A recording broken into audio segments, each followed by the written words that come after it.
கொஞ்சம் நினைவிருக்கு அவன் முகவரி தெரியவில்லை முதல் முதல் திருடியதால்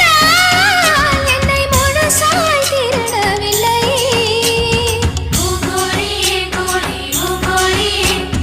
யோசனை செய்வதற்கும்